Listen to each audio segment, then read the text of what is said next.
Good morning. Welcome back to the prayer porch. Happy Monday morning. I hope you had a wonderful, blessed weekend. I know I sure did. It was my anniversary weekend, and I'm just always grateful because the Lord has blessed me with a marvelous husband who truly is one who completes me spiritually. We sharpen each other, and we're totally opposites, but it's opposites in a great way because God has brought us together to share that and to grow in Him. I truly know that our unity was to grow in Him. And I was actually going to talk about that this morning, and I may do an extra bonus one on that, but then I came down and our scripture of the day has just kind of steered me. That's why I'm clicking in a little bit late, because I wrestled over which way to go, and I may post the other one and still do it and post it tomorrow or later today. I don't know. We'll see. But because I have such good news to tell on the other end. On the other end, I want to share with you, because last week was not only a great week because we celebrated my anniversary, but it was a great week because God just showed Himself in 101 million ways. He's always shown Himself, and He says if we don't look and listen, the rocks are going to cry out and shout. I felt like the rocks cried out to me this week. I have shared with you my journey. I've shared with you a bit of my journey, what started me on this prayer porch. That first day and the first filming that I did of the prayer porch, I came down and I was like, Lord, I've lost my job. What am I going to do? This is new to me. I haven't been without a job for more than 30 or plus years. I just don't know what to do. And He was like, trust me. Trust me. And I can't explain, since I've been doing this prayer porch, the perfect peace that came over me that said, I've got this, Lori. If you have faith to trust me when things are obvious in front of your eyes, then it's not faith if you don't have it when you can't see what tomorrow holds. And so I went back and forth, and this prayer porch has just sustained me and carried me. And I have just felt His presence the whole way through. Well, a couple weeks ago, not a couple weeks ago, last Monday, I was just getting to where it's my last week of coming to the last month of my contract will officially end, and I needed some direction. And I said, Lord, I know You are not on man's timetable. I know that that's not it, but I want to do what You want, and I'm not worried about what You have. But I want to know that I am investing my full effort in what You have for me. And so I just sat and we've talked. We have done a lot of talking on this porch. God sits in His chair and I in mine, and I just talk out loud. And I'm like, okay, Lord, this. And every time I did, He would peel a little bit more of that veil back and say, I don't know if you can handle if I pull it all back.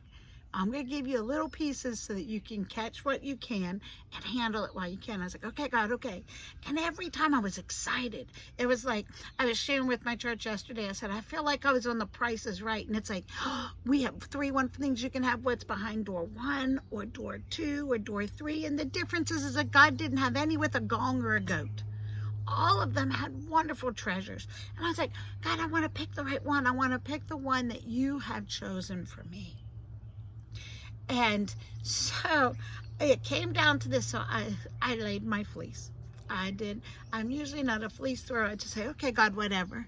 But I was like, Lord, I'm kind of like a little kid at Christmas. Can You give me a hint? Can You give me just a glimmer, just to see?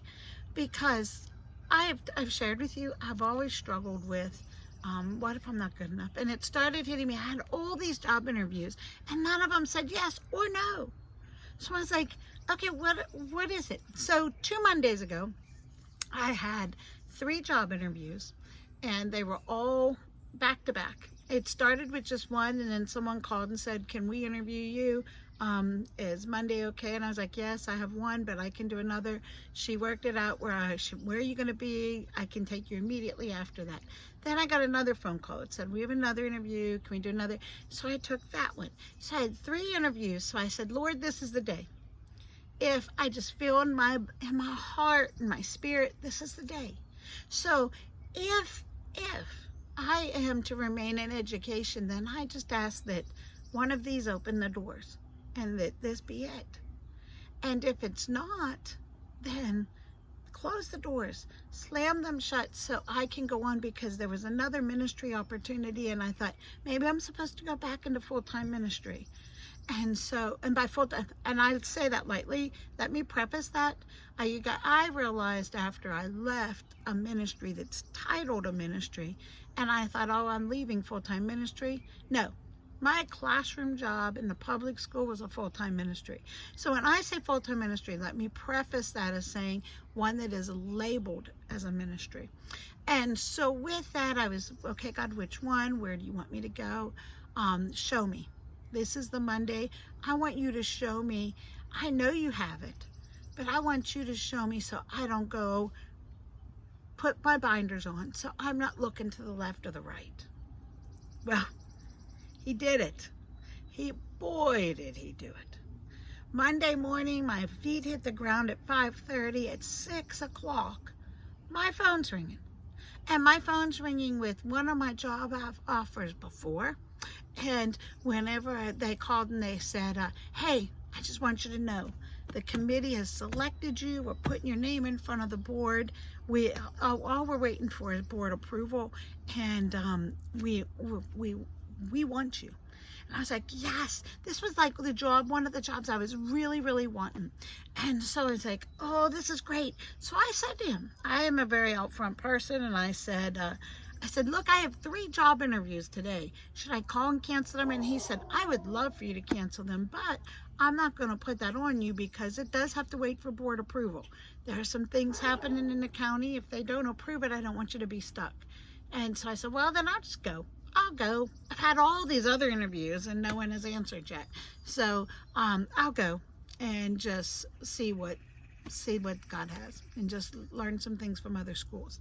I went to the first interview. They offered me a job. I ran from there to the second interview. I was running late because they offered me a job at the first one. So I'm running late. I run to the second one. I go to the second interview. They offer me a job on the spot. So while I am waiting to go into the second interview, I get a call asking if I can come and interview at another school. That other school says, I said, look, I've had 3 offers today. I have another interview after this that I don't even know if I'm going to go to. I may call and cancel. I said, please, please, no. Don't say yes to any of them till we have a chance to interview you. So we'll book you when are you done today? Come over to us. And I said, it's going to be like 4 o'clock. And they said, okay, first thing tomorrow morning, don't say yes to any of these other positions. Let us have a chance to interview you. And I was like, this is crazy. So I went to the last interview. I just canceled. And I said, look, and they were like, please just give it. And I said, I apologize, but I have too much to decide now. And it was like God was saying, here's my point. Not that I had all these interviews and all these offers. My point is that God was saying, Lori, did you really think I couldn't do this? No, God, I didn't think you couldn't do it. I left a crack in my window. And that crack in my window crept in and started making me think I wasn't good enough. Or I know I'm good enough. I always said I have a weird low self-esteem. I knew I was good enough, but I don't think other people saw it. And God said, first of all, it's only what I see. What I see in you is what counts. And because I put it there. I've put it there. I'm the builder of your house. I have a plan for you. Trust me in that plan. And then it was the wildest thing because friends who were checking in on, hey, how'd the interview go? How's this? And every one of them was like, if nothing else, maybe you'll see the value that you still have.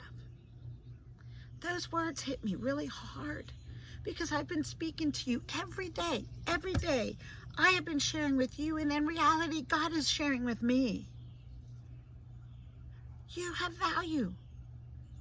And your value is because your identity is in Him. So why in the world would you question that? Why in the world would you mask it even with, well, I just want to know what you have for my tomorrow? I have me. That's what God answers me. I have me, Lori. And that's enough. That's enough. I know that. And just like I said about the fact that we have to take this word and not just put it in our mind, but saturate our soul and our heart. I had to saturate. I had to saturate. And I had to come to terms with, I'm eating his word. And that's where my nourishment comes from. Not from man saying, yes, you're good enough for this job. God says, if you want that, I'll give it to you. There, you have it. Now, what are you going to do? What are you going to do with all these jobs that want you? No, God, I fell on my knees and I said, no, I want the job that's yours. I want the position that you have planned for me and the door that you have opened for me. Please show me which one's yours. And I'll be honest, in my heart, there was one school that really stood out. It was everything I've always wanted to teach, the school atmosphere. They were a school that had everything they wanted. If a teacher wanted it, she has it. The team of teachers was just great. The rapport I had with them was wonderful. I was like, that's it, isn't it? And not only that, I'll be honest, they paid $900 more a month than all the others. So I was like, this is it. But when I said that in my mind, it seemed all right. But my heart and spirit said, now here comes rubber the road. Are you trusting me? Or are you trusting what seems right in the world? All of these jobs are going to offer more than what you had. Well, you're right, God. So I went to a conference, a She Speaks conference that I shared with you a little bit about. In the She Speaks conference, they kept saying, do you know what? No matter what you do, if it's not putting God first, then it's worthless no matter how much money it makes. So I discussed a lot with God because I don't think any of the decisions were wrong. And I don't think I would have lost his blessing on any of them.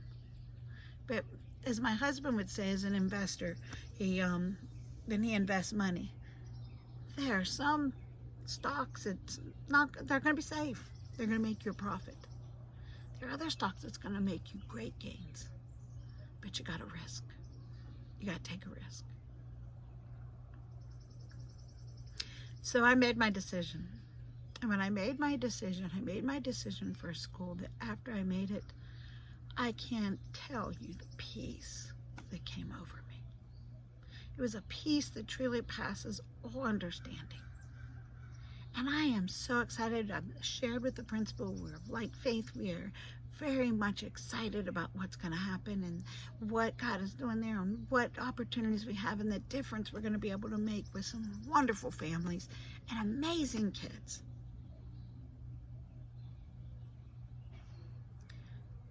God moved in exceedingly more abundant than I can think or imagine. So I couldn't wait to get out here and tell you that. And when I did, once again, that verse of the day, isn't it amazing how it hits? My verse of the day brought me to Isaiah chapter 26. And in Isaiah chapter 26, it says, in that day, everyone in the land of Judah is going to sing this song. Oh, I love a song. So I'm reading it. It says, oh, our city is strong. We are surrounded by the walls of salvation. So I put my name in there. Lord, you are strong. You are surrounded by the walls of God's salvation. So open the gates, all of you who are righteous. I strive that, Lord. I want to be that.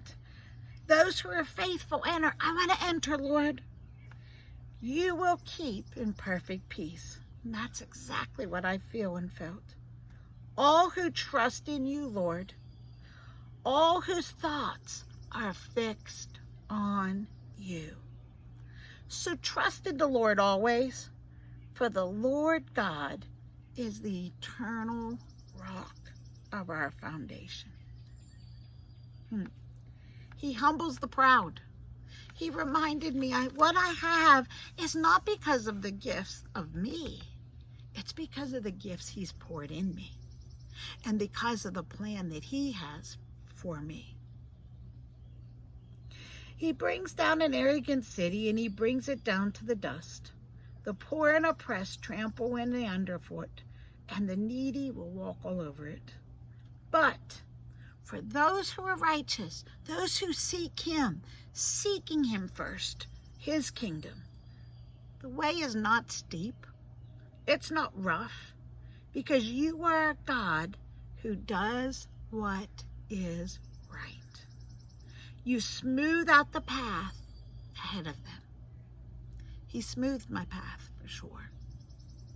He smoothed my path and said, let's go. I got this for you. We've got this. It says, in the night I searched for you, I was on my knees praying. In the morning I earnestly seek you, I come out to my porch. For only when you come to judge the earth will people see what is right. I can't decide because what people think would be the right. I want to be what he thinks is right.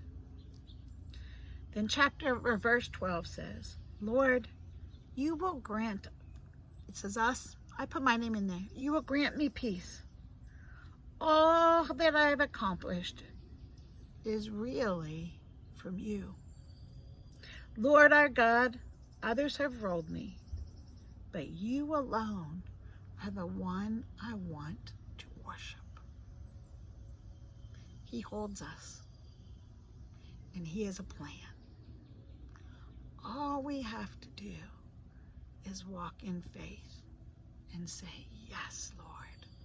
Yes, Lord. Yes. Yes, Lord. So, I'm excited about my new chapters. And I'll still do the prayer porch. I love the prayer porch. This is my time, and I enjoy you coming up and sharing with me. I will still be posting it both on Facebook and YouTube, and I encourage you to share it with friends. Share it with friends. Let's encourage as many people as we can. There are people out here who need to hear God has a plan, and he's not going to ever leave you or forsake you. Thanks for joining me. Thanks for your prayers. I'll keep you posted on my adventure. I'm excited what tomorrow holds. And if you're from one of the other schools, I thank you for the opportunity of believing in me. I wish the best for all of us as we start this new year. Happy chapters. See you tomorrow. Love you.